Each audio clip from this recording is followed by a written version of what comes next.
Hey, Wayne. Wow, here he is, the man. I'm so glad that you could join us today. My wife says I'm such a name dropper. I tell people I'm friends with Wayne Chandler. So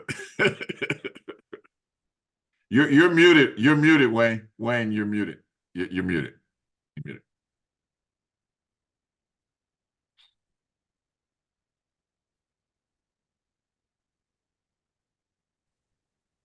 Yeah, I was saying that I say the exact same thing to people about you, man. I say, yeah, I know Mo. I know Mo, you know? You know what? I was somewhere. This was a long time ago, and I heard this. I heard this. I was at a lecture. And I was leaving out to go, I think, to the restroom, and I hear this Imhotep, Imhotep. I looked around. It was Len Jeffries. I didn't even know he remembered me.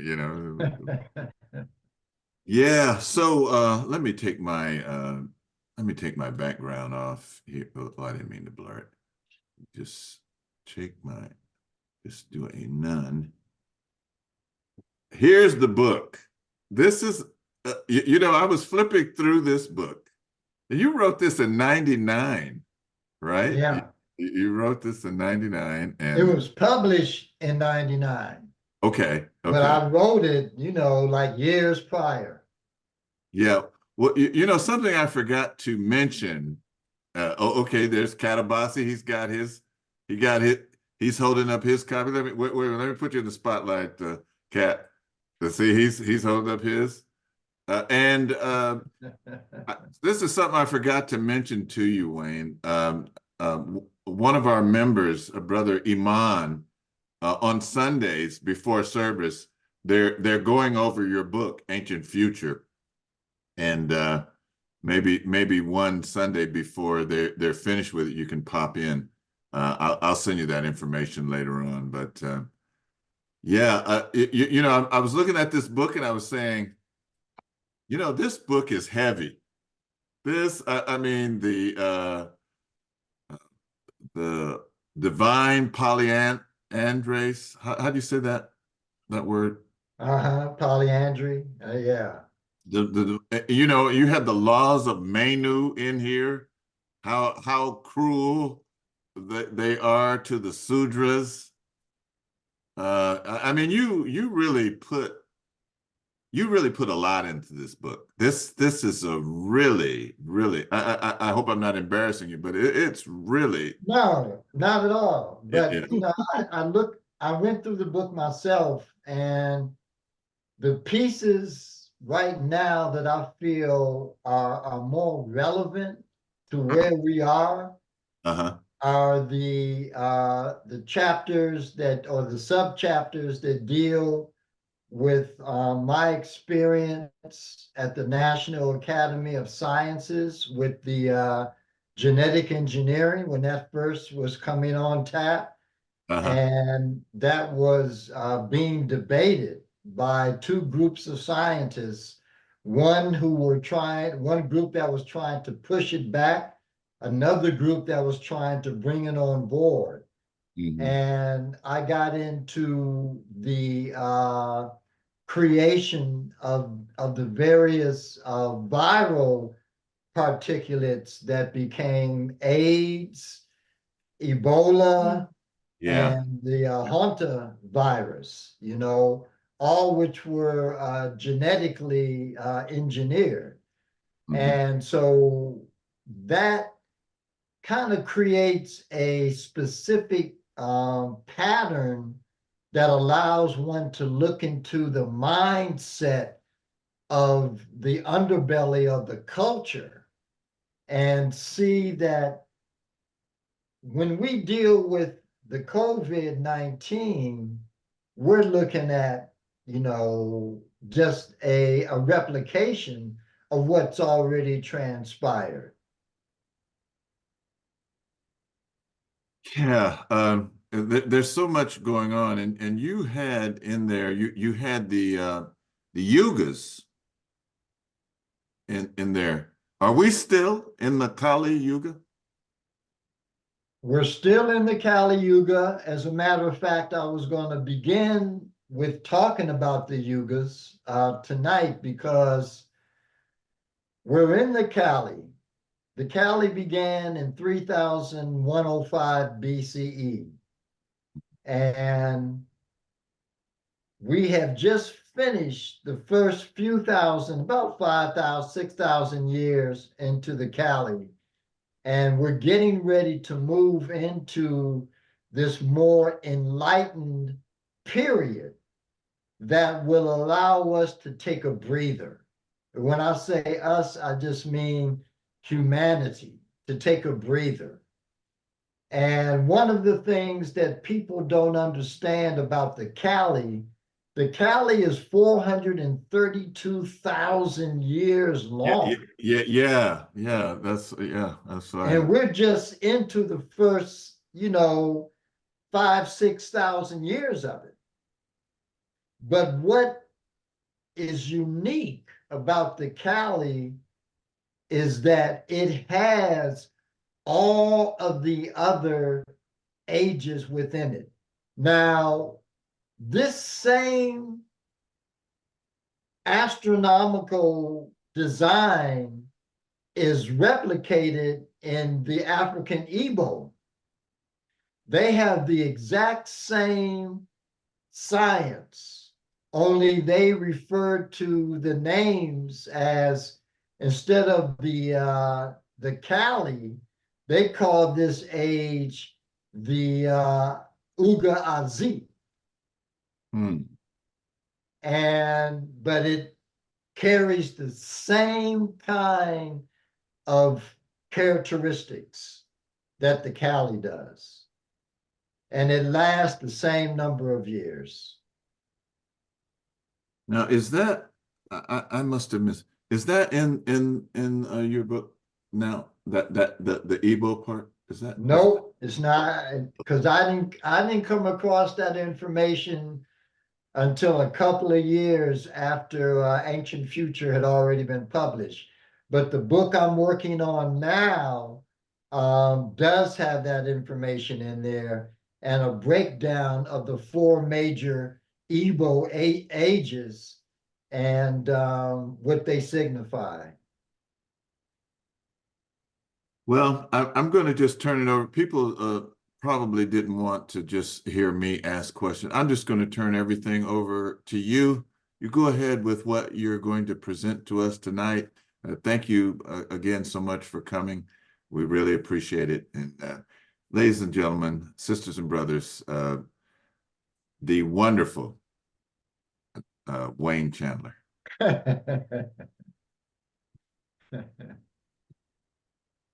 So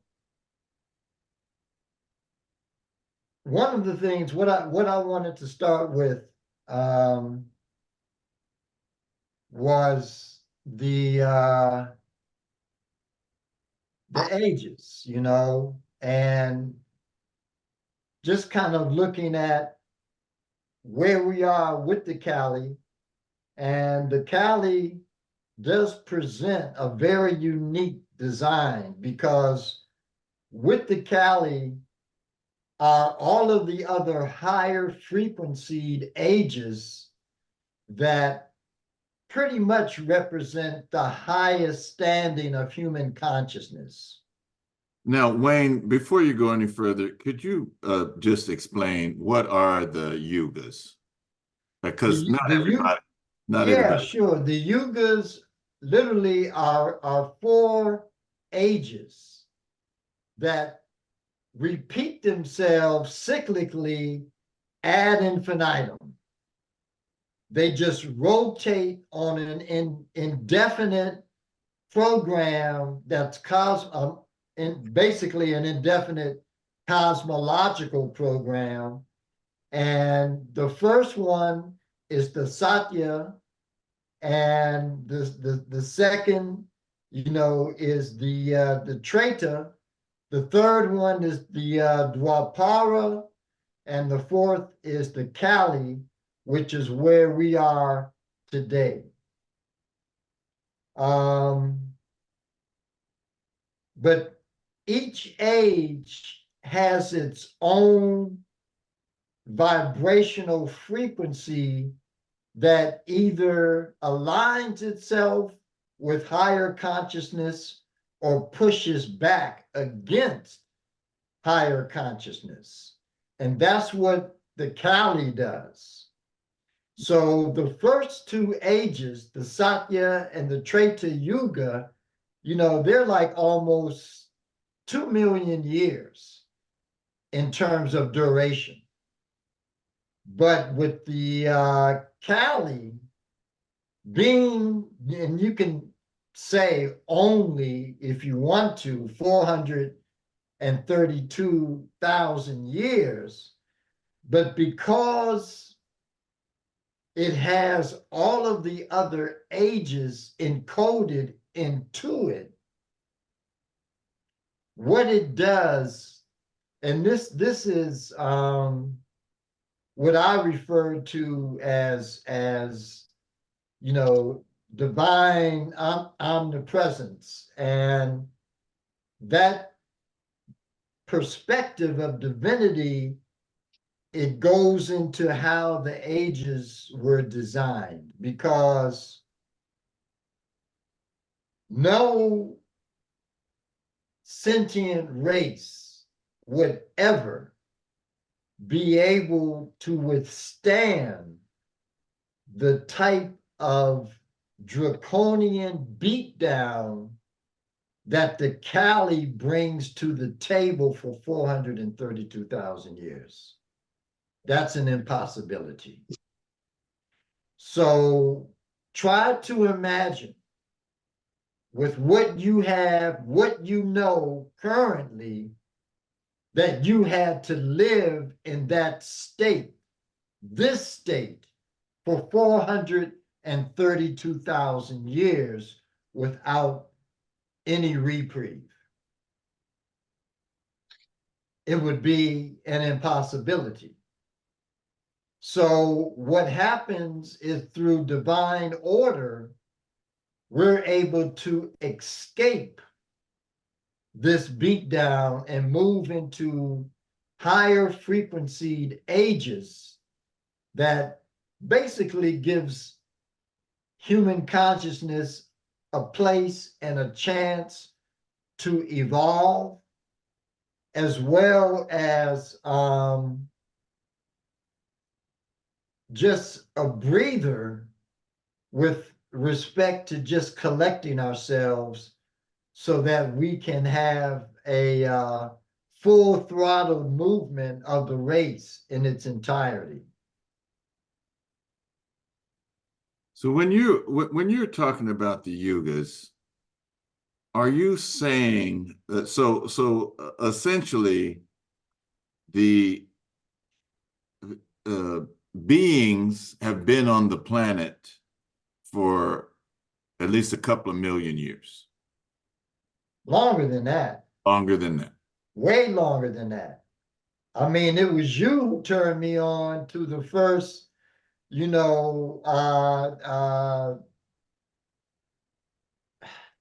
what was it? It was I'm trying to remember. it was a nuclear active facility. Oh yeah, Oaklu. Yeah, And that in Gabon. that Yeah. in itself Yeah. is Yeah. 2 million years. Yeah. Yeah. 2 million years.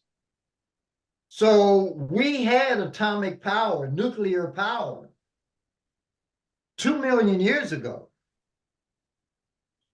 And what people don't really understand is,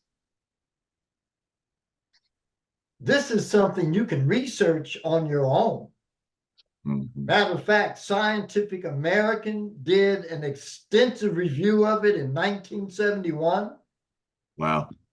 Several scientific journals have published this facility that had atomic energy 2 million years ago. That was in Africa. on the Yes. West Coast. Yeah. Gabon. So, you know, to look at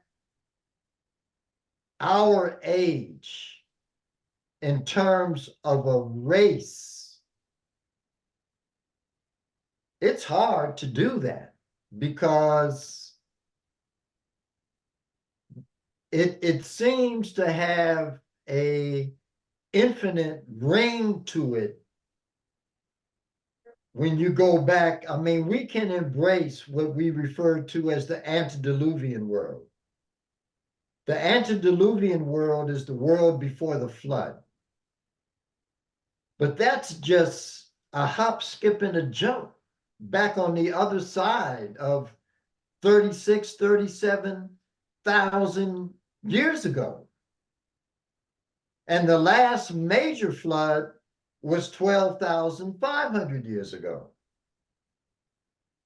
So when you start looking at civilization, 2 million years, and advanced civilization,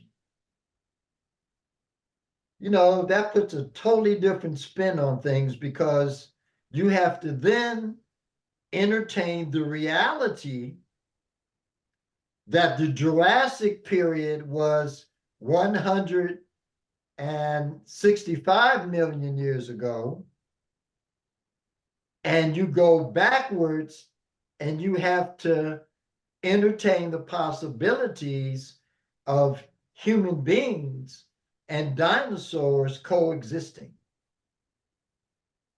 And when you read the work of Edgar Cayce, The Sleeping Prophet, that's what he talks about.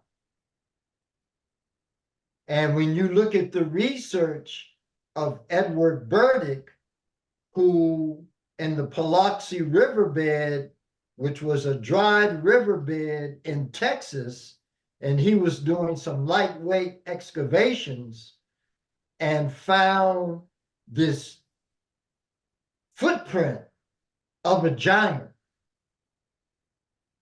And next to the footprint was the footprint of a dinosaur. And they walked together for about 20 feet until they completely, you know, evaporated into the earth. Now, he made casts of both of those sets of footprints and sent them out to the most reputable scientific laboratories in the world. And all of them authenticated and verified these footprints. Wow. But you'll never, ever hear about this. I mean, there are things, and we're going to take a deep dive. Y'all are going to hate me after we Wayne, get done tonight. Wayne, this is this is going to be in your book. This is going to be in your upcoming book. Oh yeah. We have a Yeah. question. We have a question already. Brother Katabasi has his hand up, and I'm just going to let him come in. And Okay, thank you, Minister, and welcome again, Wayne, to this gathering. So what is the takeaway from this information? Is it that we've had many earlier societies that came to an end, and then there was a restart, and then another end or another stop?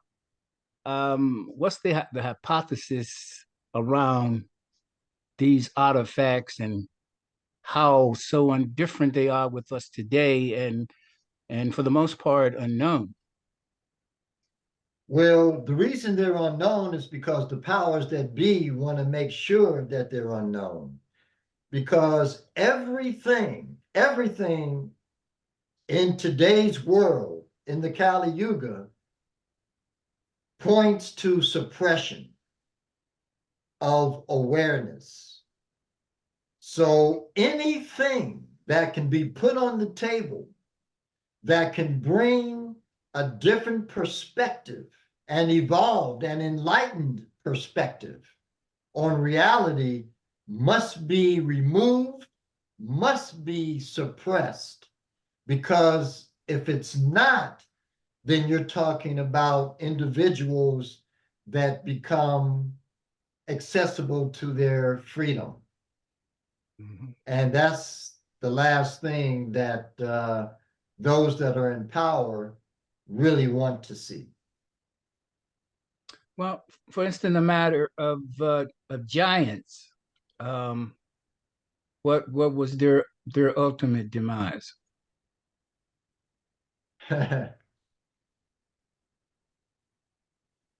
Let me read this, and I started to put this up on the Zoom. You Um, can you can if you like, if you want to share it, you can. yeah, I'm going to share my screen, but I'm just going to read this one piece, and because this piece pretty much, and it really kind of took me aback a little bit, because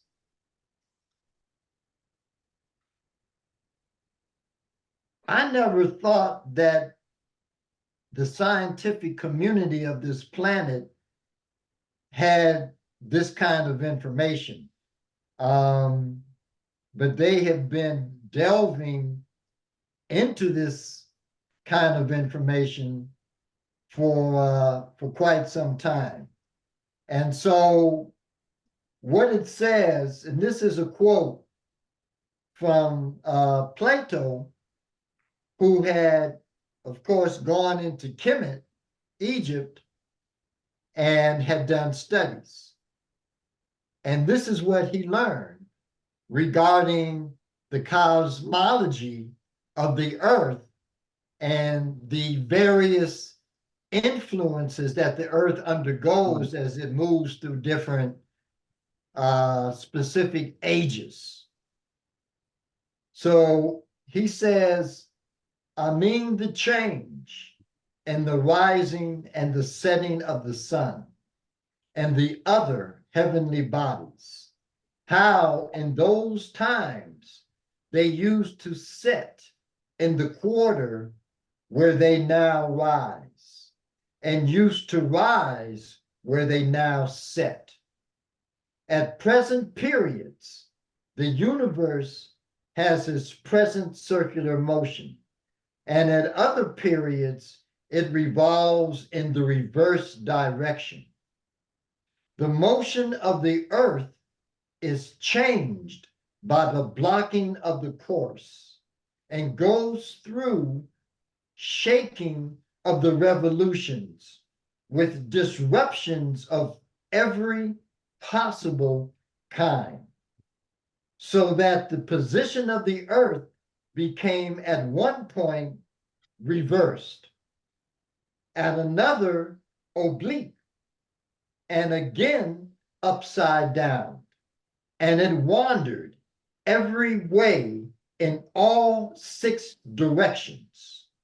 Of all the changes that take place in the heavens, this reversal is the greatest and most complete. So I actually found an amazing video where the scientific community, they've been studying this for quite some time. And there are actually professors that teach this, one being at Stanford University. And the book that he wrote is called Plate Tectonics and Geomagnetic Reversals. Mm. But the first book that was written on the subject was back in the 30s. and it was called Earth's Shifting Crust by Charles Hutchins Hapgood. And Albert Einstein actually wrote the introduction. So Wait a minute. I want to stop you there. Forget what he just said. All you need is Jesus. No, just kidding. I'm sorry. Go ahead, Wayne. I'm sorry. So the earth undergoes all kinds of changes. So let me share my screen.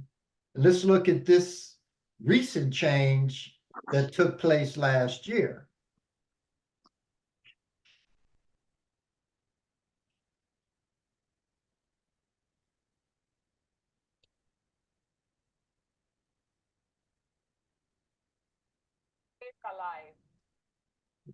Before I do that, let me plug in my speakers so that you all can hear what's being said.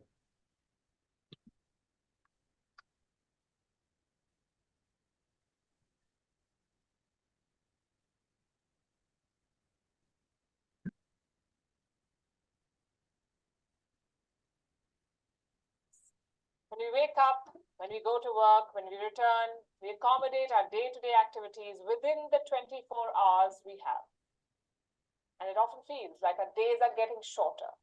Well, guess what? They are.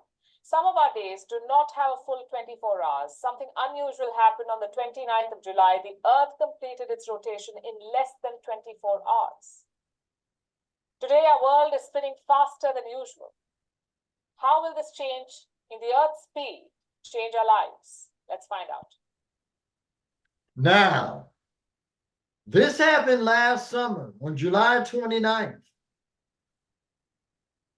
This has completely freaked the entire global scientific community out. Because, for one thing, it scares them to death.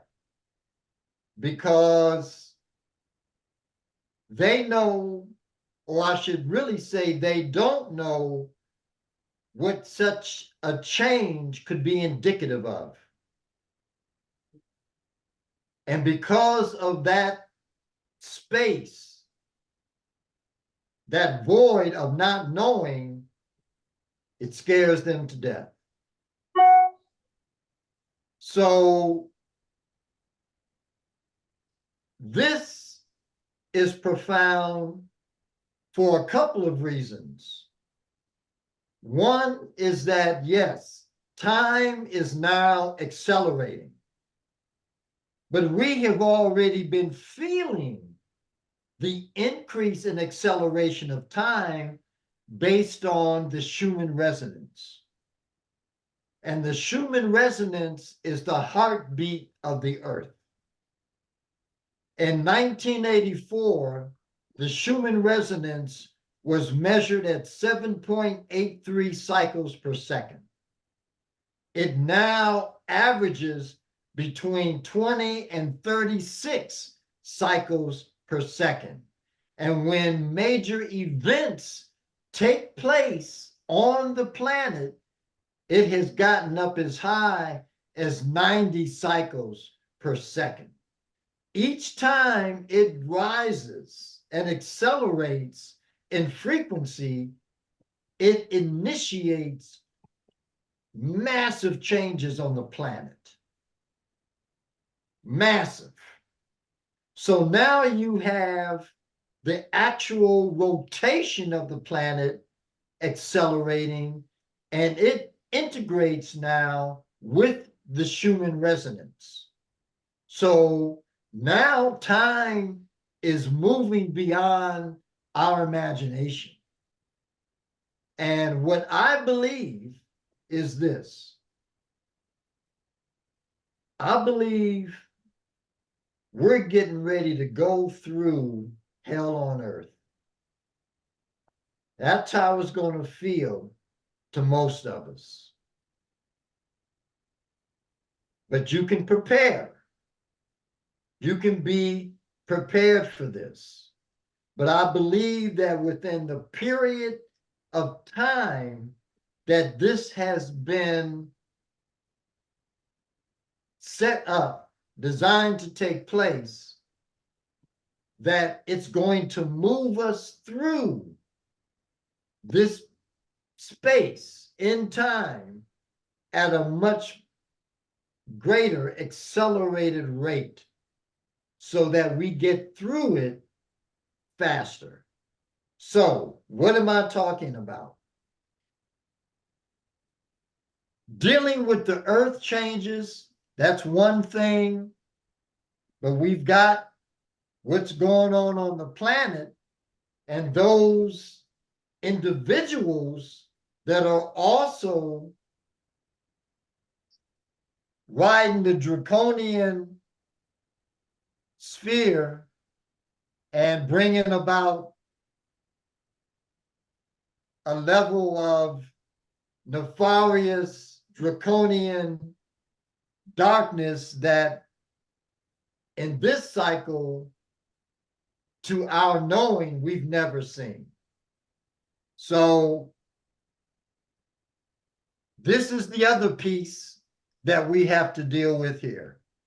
Now, in the past, many tyrants and governments wanted to do it, but nobody understood biology well enough, and nobody had enough computing power and data to hack millions of people. This is taking place at the World Economic Forum. This is Klaus Schwab's top man who spearheads the transhuman agenda for humanity. Neither the Gestapo nor the KGB could do it. But soon, at least some corporations and governments will be able to systematically hack all the people. We humans should get used to the idea that we are no longer mysterious souls. We are now hackable animals. Data might enable human elites to do something even more radical than just build digital dictatorships. By hacking organisms, elites may gain the power to re-engineer the future of life itself. Because once you can hack something, you can usually also engineer it.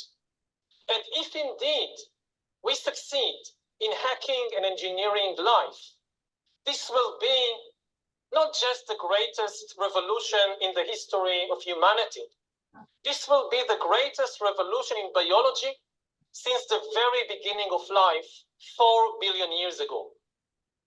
For 4 billion years, nothing fundamental changed in the basic rules of the game of life. All of life, for 4 billion years, dinosaurs, amoebas, tomatoes, humans, all of life was subject to the laws of natural selection and to the laws of organic biochemistry. But this is now about to change. Science is replacing evolution by natural selection with evolution by intelligent design. Not the intelligent design of some god above the clouds, but our intelligent design and the intelligent design of our clouds, the IBM cloud, the Microsoft cloud. These are the new driving forces of evolution. And at the same time, science may enable life, after being confined for 4 billion years to the limited realm of organic compounds, science may enable life to break out into the inorganic realm. So after 4 billion years of organic life shaped by natural selection, we are entering the era of inorganic life shaped by intelligent design. So does the data about my DNA, my brain, my body, my life, does it belong to me or to some corporation or to the government or perhaps to the human collective? Humans are now hackable animals. You know, the whole idea that humans have, you know, they have this soul or spirit and they have free will and nobody knows what's happening inside me. So whatever I choose, whether in the election or whether in the supermarket, this is my free will, that's over. Free will, that's over. That's over. Today, we have the technology to hack human beings on a massive scale. Yeah, I mean, everything is being digitalized. Everything is being monitored. In this time of crisis, you have to follow science. It's often said that you should never allow a good crisis to go to waste, because a crisis is an opportunity to also do good reforms that in normal times people will never agree to. But in a crisis, you see, we have no chance. So let's do it. Vaccine won't help us go The to the vaccine test, of course. will help us, of course. It will make things, more manageable. Surveillance. People could look back in 100 years and identify the coronavirus epidemic as the moment when a new regime of surveillance took over, especially surveillance under the skin, which I think is maybe the most important development of the 21st century, is this ability to hack human beings, to go under the skin, collect biometric data, analyze it, and understand people better than they understand themselves. So you want to really listen to this because he's telling you the game. He's telling you exactly what we just went through with the coronavirus, COVID.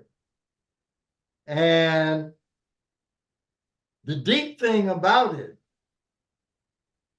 is that contained within that formula were nano-driven particulates that now integrate with the organic composition of human beings and their DNA and transfer information back to a think tank. This, I believe, is maybe the most important event of the 21st century. One of the features of this fourth industrial revolution is that it doesn't change. Now I want you to look at this, because I know a whole lot of y'all love this man. But I'm telling you, this man works for Klaus Schwab. And what Klaus Schwab is about to tell you is his plan.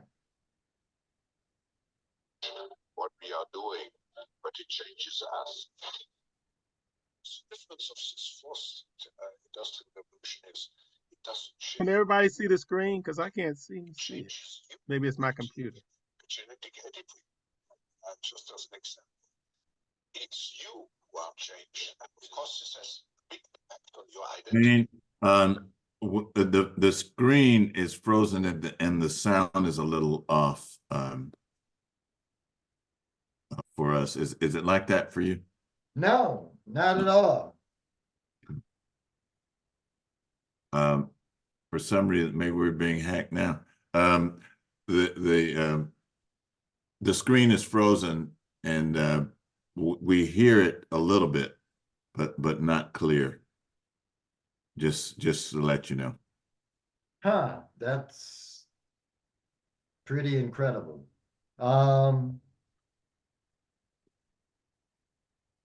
That's deep. You want to maybe Let me back it up a little bit. Okay. And start it again and see And what turn happens. it, if you can turn it up. Yeah, that'll work.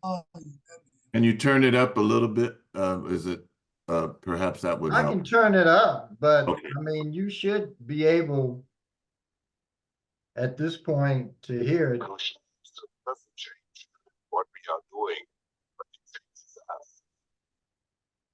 The fourth industrial revolution is it doesn't change what you are doing.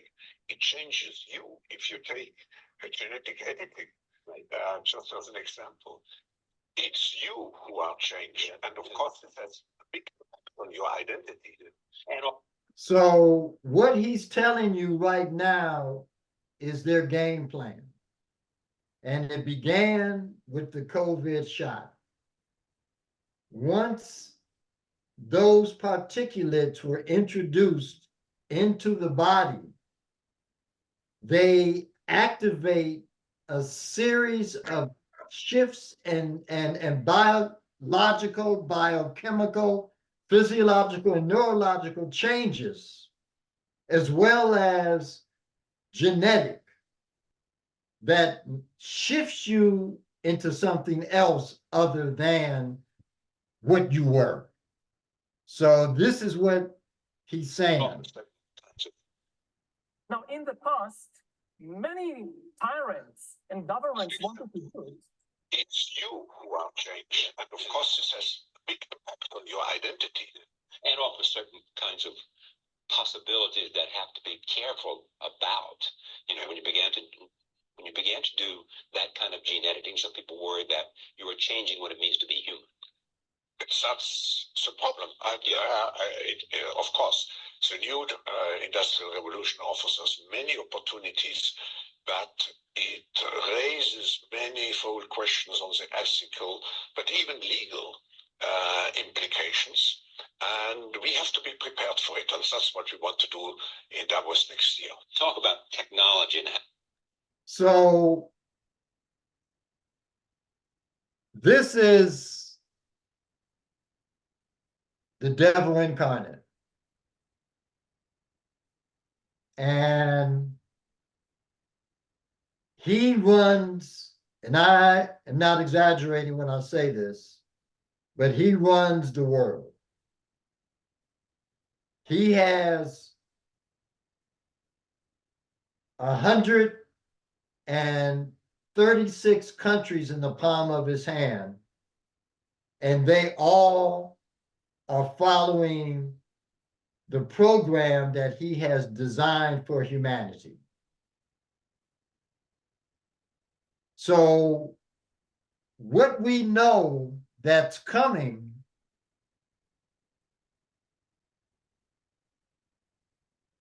the next thing we're going to have to deal with are going to be the CBDCs. Now, the CBDCs are the central bank digital currencies. The central bank digital currencies is going to be our next method of money. Everybody's going to have to use them, and they. Hello and welcome back. Thank you for joining. If you're new here, I hope that you consider subscribing on YouTube and Rumble. Like this video, it will help increase its reach, and check out my newsletter on Substack. It has been a while since we talked about CBDCs. I plan on sharing an update at least once a week from now on, as I know many of us are very, very interested and very worried, very concerned, and rightfully so. It is becoming increasingly clear that the introduction of digital currencies is likely a question of when rather than if. Although the United States hasn't made any official announcements, the EU has. As you may recall, in the beginning of winter, the head of the European Central Bank, Christine Lagarde, announced that the digital euro is on its way, and she made her best effort to sell it to those who would have no choice but to accept it. Now, you want to differentiate between cryptocurrencies and this digital currency. They're two totally different designs. And they have two totally different meanings in terms of how they affect the world. So with the CBDCs, the central bank digital currencies, they're basically spyware. They're a nanotech, biometrically driven form of payment that when used by the individual, it connects through frequency into heart, lung, being respiration, circulatory, brain function, and it locks in all of these patterns and then gives this information to the government at large, whatever country you belong to. So there's a lot of pushback against the CBDCs in this country, which has slowed their development. But Biden is and his cabinet are behind the development of the CBDCs 110%. So This notorious video in case you happen to miss it. Take a look. Digital euro is on the move. Yesterday, the Governing Council of the ECB approved the opening of the preparation phase. It will be a journey, and we will walk the journey together with the legislator. All European institutions will be involved to make sure that Europe is equipped with the currency of the future. Cash is here to stay. You will have all options, cash and digital cash. So what does it mean for you? For consumers, it would be free and easy to use everywhere in the euro area. All of that, of course, is subject to the legislative process. Cash or digital, the choice will be yours. Your euro, your choice.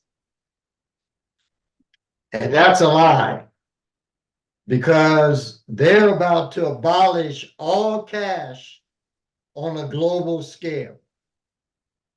Everything that is paper money, has been representative of paper money, is gone. It's out because it has no value. So the digital dollar is what is going to replace it.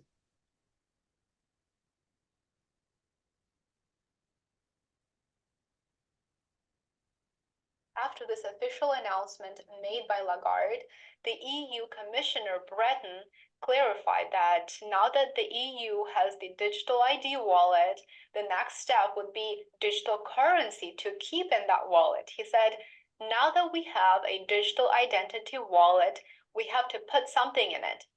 Presumably, he was referring to the digital euro that is currently being actively developed. They just entered a new phase in November of 2023.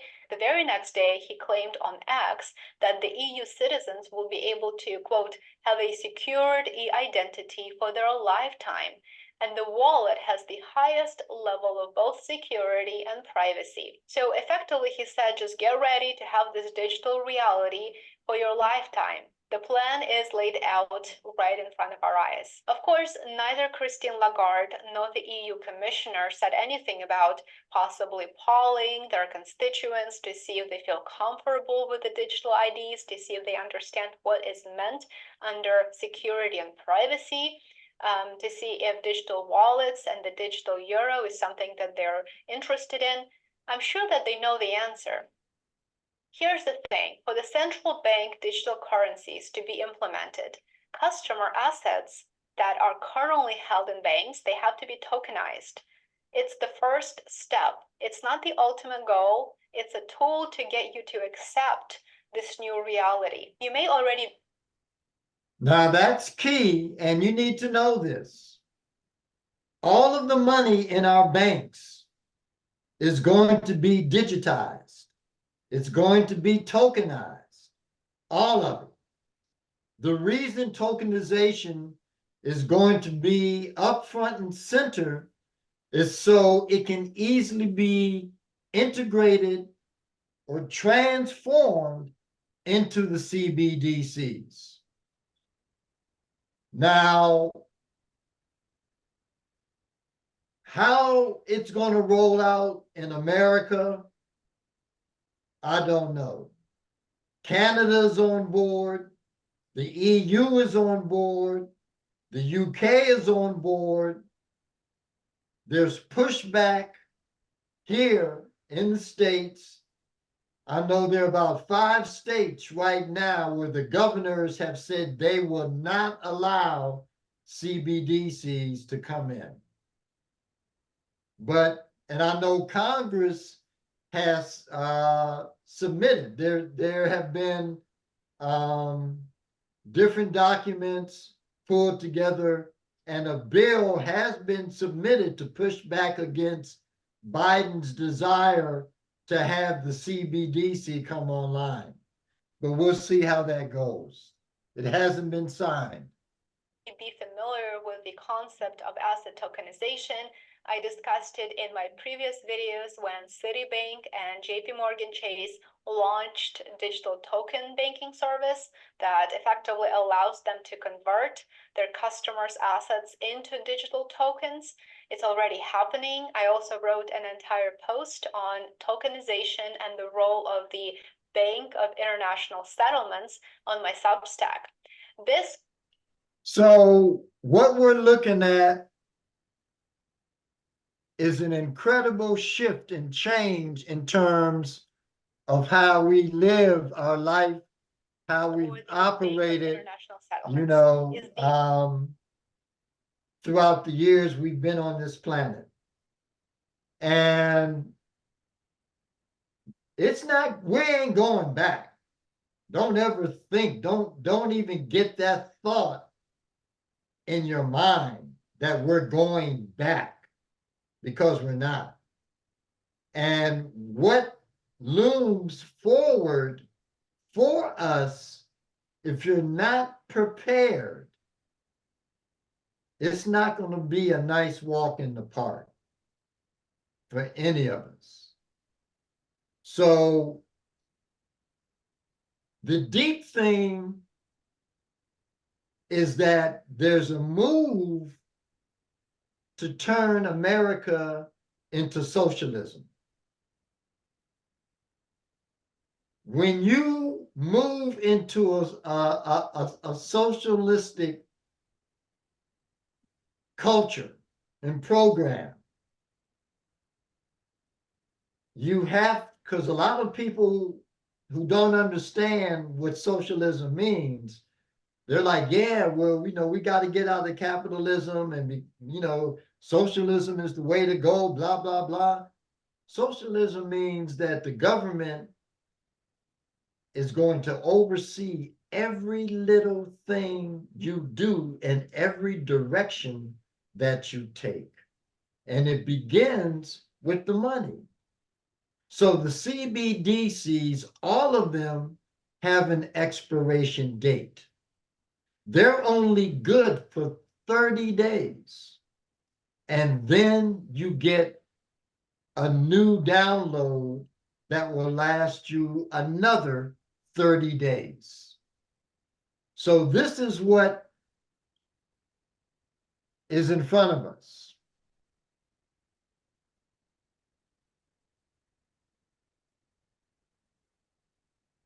The other thing, because the CBDCs are everything is connected, right? So the CBDCs are connected to your social credit score that you're going to get. The CBDCs are connected to what's called the universal basic income. Now, these programs are already in effect. They're already in effect in different parts of the world. It's just that America, because there are certain factions within the confines of the country that push back and resist this, because they understand what it means. If we give in to this, we lose all of our freedoms. All of our freedoms. So let's move forward a little bit. Like where I live in Ohio, when I was in the Netherlands this summer, I came back the end of July, and I came back specifically for the community meeting that they were having, because Cleveland had been identified as a 15-minute city. Now, what is that? because nobody knows what that means. I'm gonna let Joe Rogan break it down for you real quick. And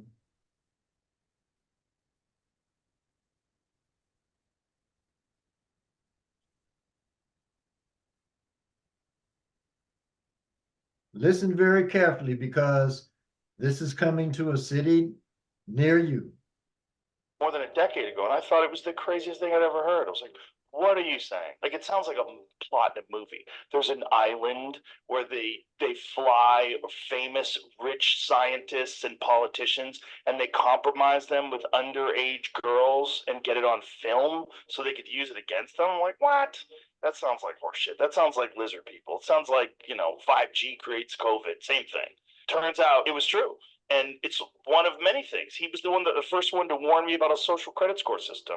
He's like, they're going to try to implement a social credit score system, and your money is going to be tied to have a centralized digital currency, and your money will be tied to your social credit score system. And you step out of line, you won't be able to buy things. You won't be able to travel. You won't be able to do anything. They're going to try to keep you within a 15-minute radius of your home, and they're starting to do that in places. Yeah, all of it's real. And in China, the social credit score system is 100% real and implemented. Alex Jones, who's the guy who told me about Epstein's Island more than a decade ago, and I thought it was the. Now, these are the things that we're going to have to deal with. And there are means and methods, of course, but you want to be aware of what's about to transpire in your backyard. Because nobody knows this stuff, man. Nobody. Especially in our community, we're too enraptured by the hustle, survival mode. We don't have time to look at stuff and research things like this. So we have no idea what is coming over the hill to confront us. And it's coming very, very rapidly. This brother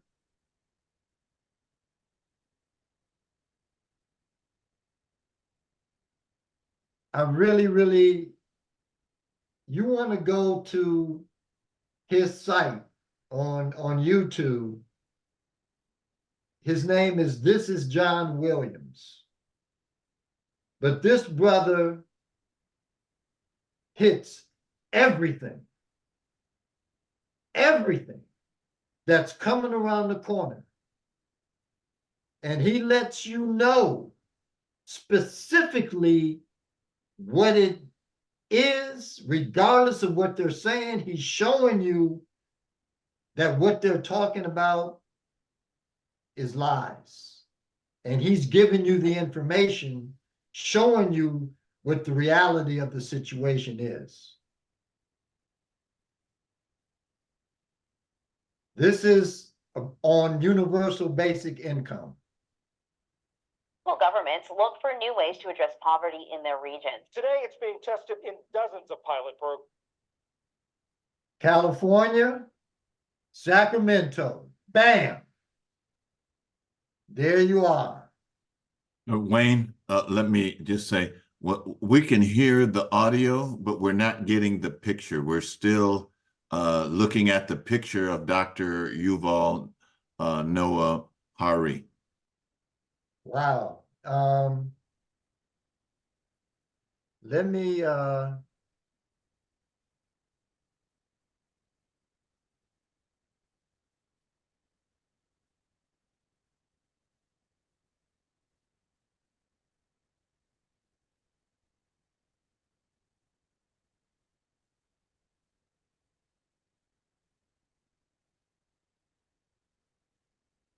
that should alleviate that. So can you see the screen now?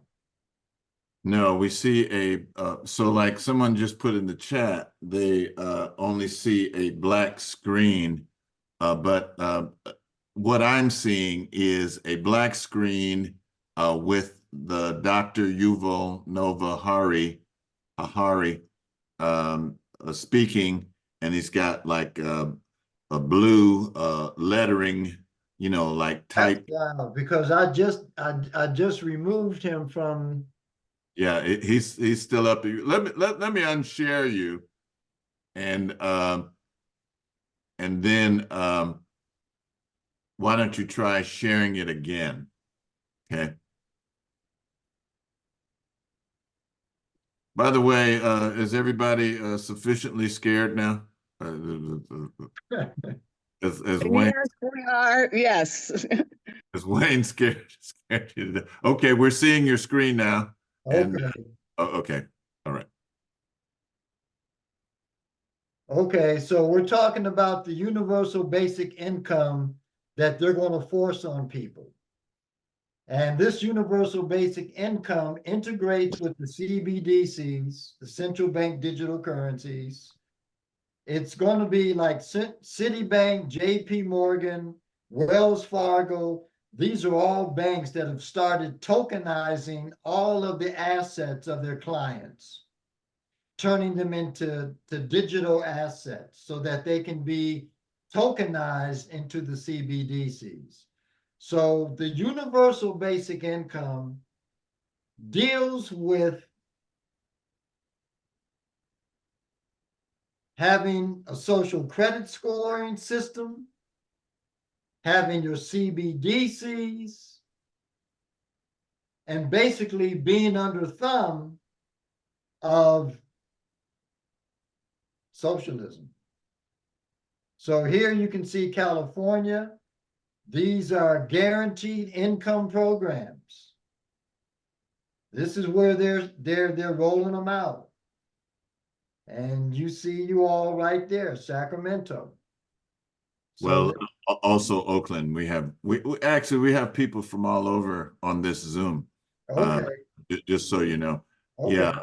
Well, Oakland, I don't want to leave you out. And San Francisco, I don't want to leave you out either. So What I mean is we have people from Atlanta, we have people from Celeste, where are you from? Sister Celeste, I thought I saw We're in Los Angeles here. Los Angeles. Okay. Well, I'm just saying people there's non-tambos in Atlanta. I'm in North Carolina. North Carolina. So we have people from all over. Just so well, everybody can look at this, and you know, if your state is up there, then you can look at the city represented in that state, and you know, determine the impact that it could possibly have. Programs across the country in cities as big as Baltimore and as small as Yellow Springs, Ohio. All across the country, from New York to New Jersey to California and Texas, and everywhere in between, we will see a universal basic income program. Might sound far-fetched, but let's look at where we're at now. 11 cities in 2021 offered a universal basic income pilot program. Then it went to 82 cities across 29 states in 2022. So it increased 700%. Then December 11th, 2023, about 3 weeks ago, hundreds of cities experiment with giving people basic income. Guaranteed basic income pilot programs are running in communities all over the country, both liberal and conservative. The idea could become the next big public controversy. So it went from 11 in 2021 to hundreds in 2023. Now, when Elon Musk comes out and talks about it, 5 years ago or 6 years ago, ultimately we will have to have some kind of universal basic income. I don't think we're going to have a choice. Mark Zuckerberg, Jack Dorsey, and all these billionaires saying this is what's needed. And then 2020 happened. And then this kind of threw the gas on that fire. Look at what's happened over the last 48 hours, the last 2 days. USA Today came out saying, something interesting. Newsweek came out all saying the same thing that happened in 2020 could be coming again. And so when you look at this situation, you could see a situation where tens of millions, if not 100 million, 200 million Americans are in a universal basic income pilot program of some sort in this, coming calendar year. I'm going to break it down for you. I'm going to show you exactly what's going on because I think they're going to rewrite American history and change the economy as we know it. Please hit the like button. So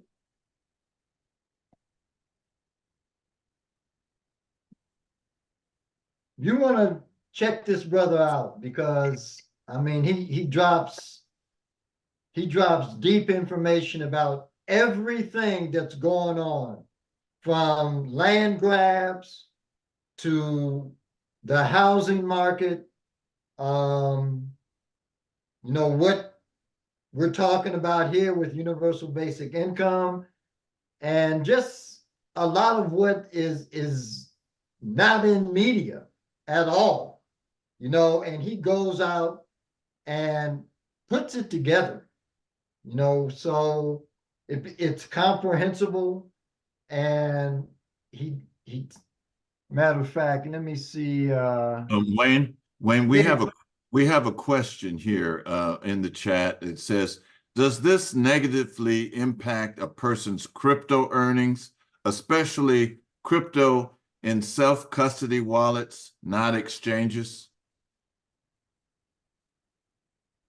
That's a great question. This is my perspective on that in crypto, because I'm invested in crypto as well. So I believe that what they're going to attempt to do is roll out the CBDCs, and when people go in to cash their cryptocurrency earnings in, what they're going to get will be CBDCs. I think the only way to get around that is to take whatever earnings that you've been able to amass in your cryptos and drop all of that into Bitcoin, and then have a Bitcoin card, like a debit card, that you can download all of your Bitcoin onto, you know, or I guess maybe some of the wallets today. I just got word day before yesterday that the Ledger X wallets have been compromised, and that they are now working with the government and have installed a back door, so that there is now governmental access to the Ledger X wallets. So I was told that the Trezor wallet, hard wallet, is the best wallet to really work with at this point in time. But I believe that that's what they're going to do. I believe that when you go in to cash in your cryptos, you're going to get CBDCs instead of a valid, thriving, productive form of currency. And when that happens, you have to remember that the CBDCs expire every 30 days. So imagine you make a couple of million in your cryptos. You go, you cash those in. They give you $2 million worth of CBDCs. But those $2 million worth of CBDCs are up in smoke in 30 days. They expire. I believe that that's what we're looking at. That's what we're dealing with. And the reason I say that, besides just information that is out there that I'm able to, you know, just kind of integrate and put things together, I go back to Klaus Schwab, because Klaus Schwab, the WEF, the World Economic Forum's mantra really is you, and you got to listen to this, you will own nothing and be happy. It's on their website. You will own nothing and be happy. So we're moving into socialism. That's where we're going. And everything is going to be government controlled and operated, including you. Wayne, I want to stop you here. It's 6:16. We normally go to 6:30. We have Minister Ahmadi has put in the chat. He says, before we end, give us some guidance on how we can respond to this trend, and what does being prepared look like? Being prepared for me,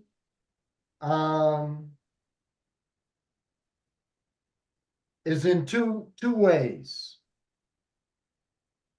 First, I believe that you really, really need to have a really real spiritual practice that you embrace on a daily basis. I believe that that is critical, because where we're going, that's the timepiece of the cosmological order of things. Right now, Earth is being pummeled with frequency downloads coming in from our galactic sun, Alcyone, and all of these downloads are about shifting our DNA and expanding our consciousness. So being in synchronicity with what is happening on a cosmological platform takes us into a level of spiritual security and foundation that will allow us to navigate a lot of what is transpiring, which is the antithesis to what is being brought upon the planet right now through cosmological forces. The second thing is you don't have to deal with CBDCs. There's only one real money in the world. You got to understand, there's a difference between what is money and what is currency.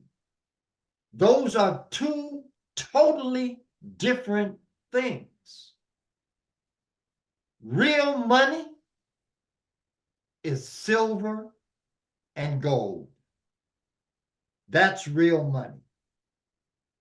That's why there are 24 states in this country right now that have made silver and gold legal tender in those states,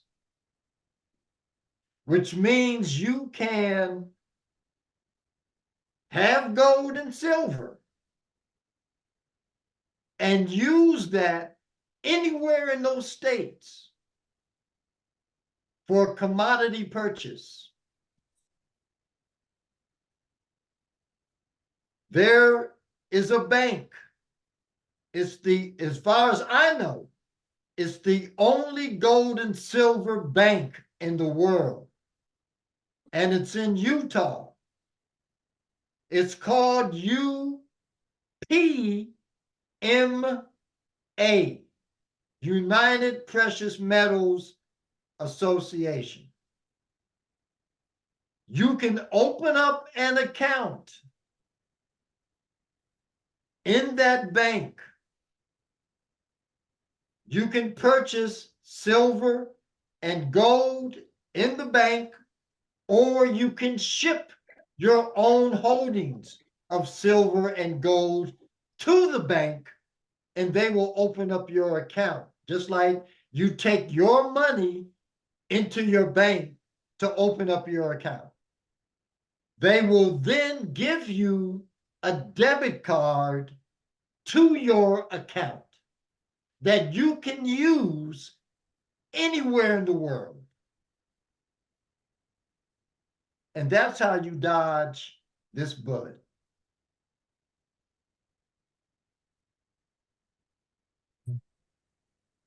Ashe, thank you, brother. All right, we have about 9 minutes. So Sister Celeste has put something in, and I've put some things in the chat as well. Pay attention to the chat. Sister Celeste has put in to the chat their explanation of the CBDC and the justification for invading your privacy. Sister Darnisha has her hand up. Go ahead, Darnisha. My question is, with the system of with the gold banking, once you deposit your gold and they give you back the value of it on a card, have you not then digitized your gold? And then in that situation, gold fluctuates daily. Will those values still fluctuate daily within? Because this is real. Like, this isn't a theory. This is something that's happening. Like, so your values in your account are fluctuating like your Bitcoin accounts fluctuate every minute. That's And that's a right. question. That's right. And that's why we're looking for tomorrow, because right now, all of the big money is going into precious metals. It's going into silver. It's going into gold. That's why in 2020, for those of you that follow finance, Warren Buffett has been a hater of gold for his entire investment career. In 2020, Warren Buffett invested $530 million into gold. That's $500 million. And he purchased 2.1 million ounces of silver. No, excuse me, that's not right. Change that M to a B. 2.1 billion ounces of silver. Now, why would a man who has said that gold was nothing but an outdated relic that has no need to be in the financial markets of the world, all of a sudden, invest $500 million into gold? Because gold is an in-game asset. Silver is going to be an in-game asset. The only reason those metals fluctuate is because they make them fluctuate. If you want to see the real price and the real value of gold and silver as it relates to all other currencies on the planet, you go to the debt clock. Go to debtclock.org and you will see the real value.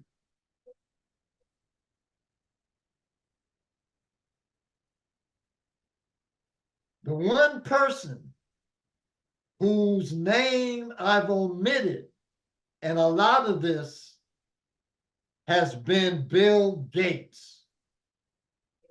And Bill Gates and Klaus Schwab, they're like running buddies. serious running buddies. Now, why did Warren Buffett make the move that he made to invest that much money into silver and gold? Well, the answer lies at the Gates Foundation, because the Gates Foundation only has 3 members: Bill Gates, Melinda Gates, and Warren Buffett.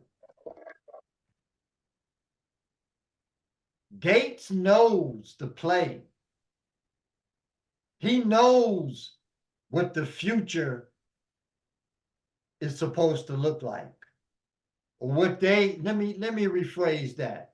He knows the future that they want to see and what that looks like. Okay. So, I'm sorry. he told Buffett, I know you don't like gold, but you want to invest in some gold, and a lot of it, because gold, silver are the in-game assets. And believe me, when I tell you, in the next 3 months, you're going to see silver and gold take off like you have never imagined in your wildest dreams. And you can take that to the bank. All right, Wayne, we have about 3 minutes, and we have Sister Sabrina. She has her hand up. Go ahead, Sabrina.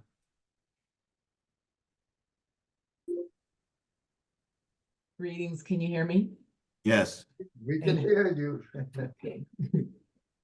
Greetings, Wayne. Thank you very much for your presentation. Greetings, Sabrina. Yes. So in 3 minutes, can you sum this up? Here's my question. Earlier, you talked about the planet and the speeding up and gave us a history of and led us up to the age that we're in now. And in addition, you talked about the other, what's going on in our world today. So my question is, what should be our primary focus today? There's so much going on, especially if you're looking at television. There's the election. A lot of our people I see, focus on elections, what's going on in Congress, president, Palestinian. All of that is smoke and mirrors. All of that. So it's all smoke and mirrors. Yeah, where should I our don't want to focus believe anything that's coming out of this election regimen that is being put upon America right now. I mean, it's pure BS. All of it. So where should our focus be as individuals? Our focus should really be with respect to You kind of touched on it, I think. Yeah, developing a really serious, spiritually integrated practice because that's the one thing that this culture, this world is not invested in. And the more you invest in that, the stronger, the more prosperous, and the more in tune you're going to be with what it is you need to do to make the necessary shifts to create the necessary directions that you need to go in. All right. Brother Sebastian has his hand up. Go ahead. Thank you, Sabrina. Brother Wayne, when is your next book due out, and do you by any chance have the title of that yet? Oh yeah, the title is The Brighter Side of Darkness, A Light Warrior's Guide to Spiritual Transformation and Inner Alchemy.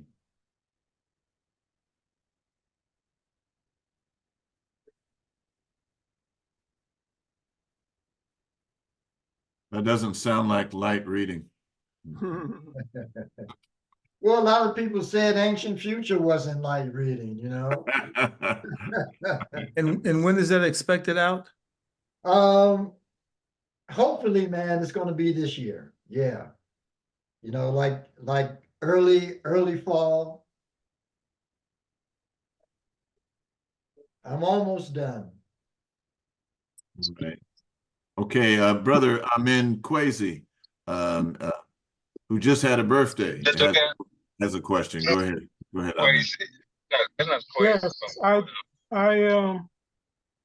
I am in the process of developing a new currency, and I have it on GitHub so it can be easily accessed, and I have the white paper there where you can look at it. And my question is, do you think I can get you to look at that and give me some feedback on it? Of course. Yeah. Thank you. I appreciate it. I have a quick question. This is Barbara. I currently am using Chime, and my Social Security check is deposited there, and I have a debit card and a credit card. Should I have my Social Security check transferred to this Utah bank with silver and gold? What I mean, this is all so shocking to me. It's shocking. It's shocking to everybody in our community, you know. But this is what I would say. If you have a 401k, if you have No, an IRA, no. if you have a means where you can take money and roll it over into precious metals, I would definitely do that. And if you need help with that, reach out to me. Mo has all of my information, and I can help you with that. I don't know if your check going into UPMA, I would have to reach out to my contact at UPMA to see if they accept, you know, checks like that. This is your Social Security check, right? And that's all I have as an income. And Well, it's a this is, you know, because I would take a portion of that and then open up an account at UPMA. I would do it that way, keep some dollars on hand, because when everything crashes, and it's about to crash, believe me, it's about to crash. When everything crashes, you're going to want to have some dollars on hand because nobody is going to understand what it is they need to do. The CBDCs, the universal basic income, none of that is going to be in all of the places where it needs to be in order to create financial security. Yeah, and most of us, we're not invested in crypto, you know, so we can't really use crypto, you know, as a means of financial stability either, you know. So you're gonna have to like really have there's UPMA, there's Glint. Glint doesn't deal with silver. I like UPMA because UPMA deals with three financial representatives, one silver, one gold, and one called gold backs. Gold backs are literally a paper currency infused with gold, and the gold backs go from $1, $5, $10, and $20. Now, UPMA, they carry gold backs. So what I tell people to do, silver right now is very cheap. It's very cheap. In the next few months, silver is going to be $200 an ounce. You're not going to be able to afford it. What is it now? It's like $23 an ounce. Oh, really? Okay. That's affordable.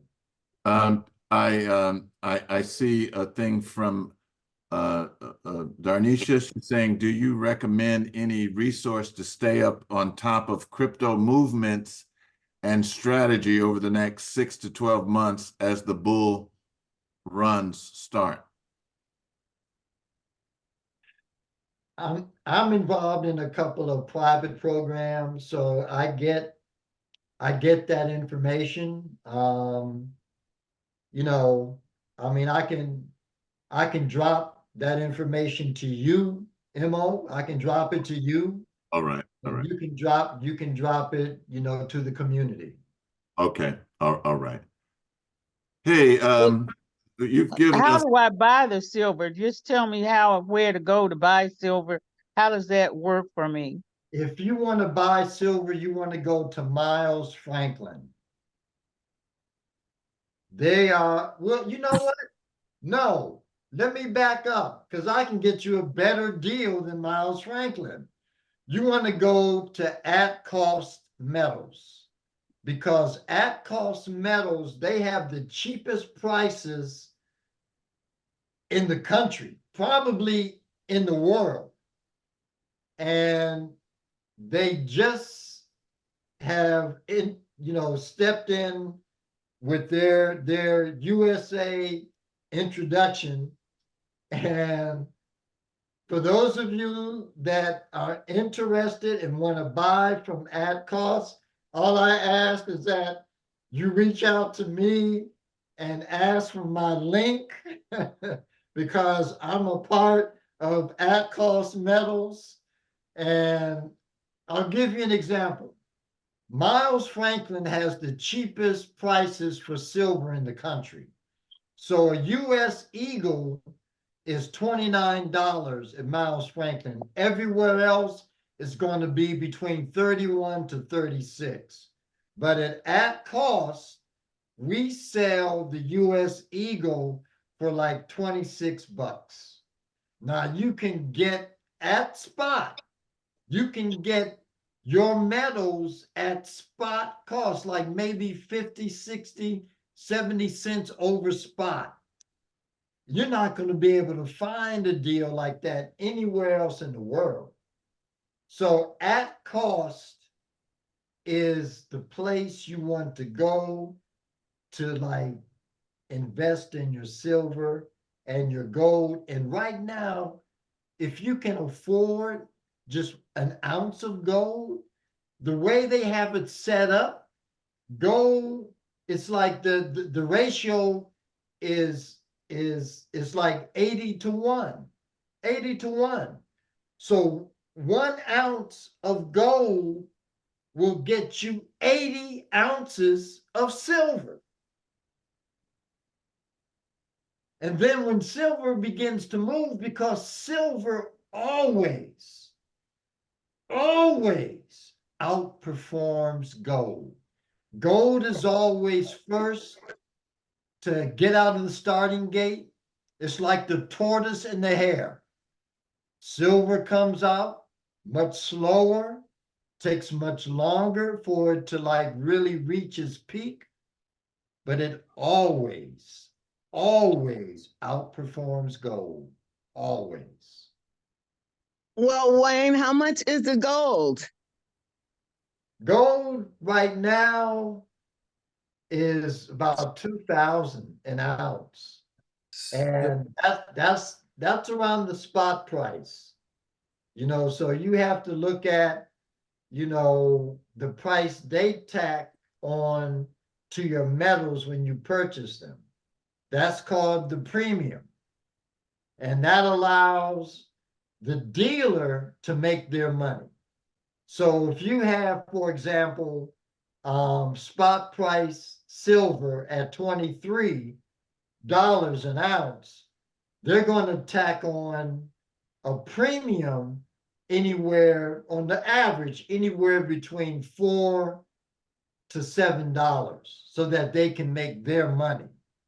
At cost metals is only going to tack on maybe $1, maybe a $2 premium over spot of your silver.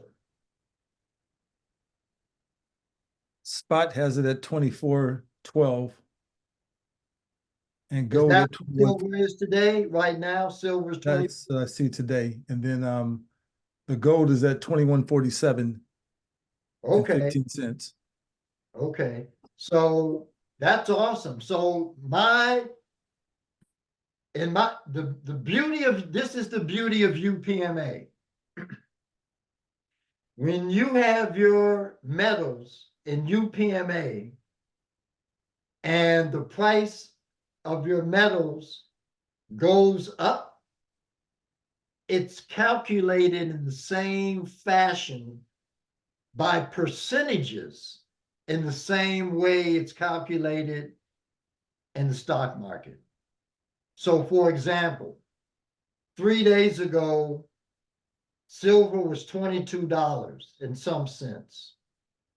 It went up $1 to 23. When it went up that $1, I made $185 in my UPMA account just because silver went up $1. Now, imagine silver going up $50, $100, which is what is about to happen. The amount of money you're going to make because UPMA pays you off of percentages. It's not a dollar to dollar increase or cost. It's a percentage increase. Wayne, will you still be having your meeting tomorrow? Yes, I'm going to get Some of them that may want to know more.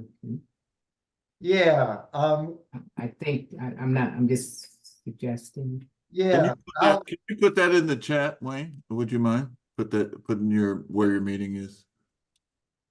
Why don't I send it to you and then you can put it in the chat?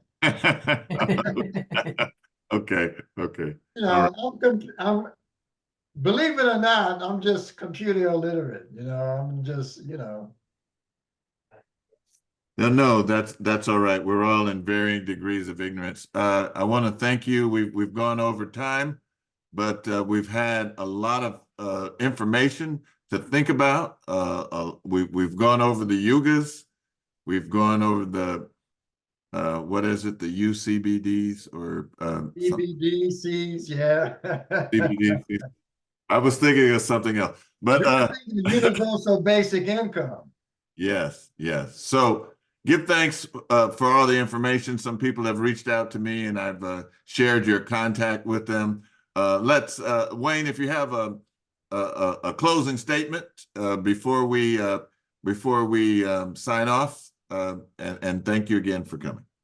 Yeah, just be mindful. Know that, there's a lot of smoke and mirrors right now, especially around this whole election tirade that's going on. And it ain't all what you think it is. I mean, just be careful. So I leave you with within each aspiration dwells the certainty of its own fulfillment. Lock in, get focused, get a spiritual practice that you can do on the daily, and stay locked in, All right. Hey, we've had some great comments in the chat. I would advise everyone to save the chats because there's some good things that have been put in the chat. And you can do that by going up to those 3 dots in the chat and click on and just click Save Chat.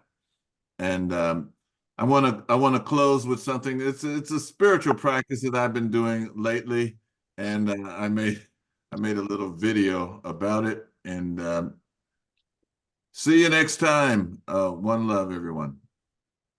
One love.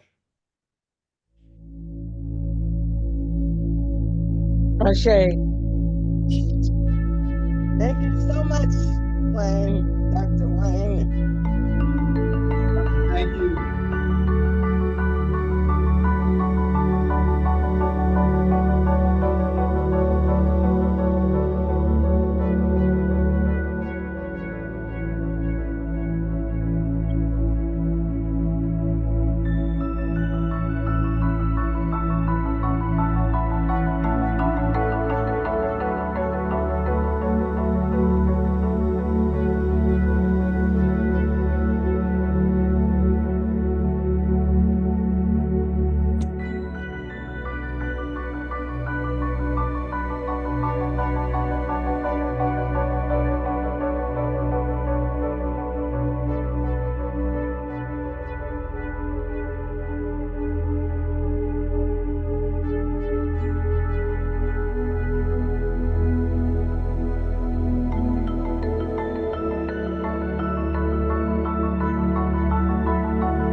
Okay. All right. Well, take care, everyone. Live up, Wayne. You really given us a lot to think about this evening, and we really appreciate it. One love. Take care, community. Peace, power. Peace. All right. Keep living strong.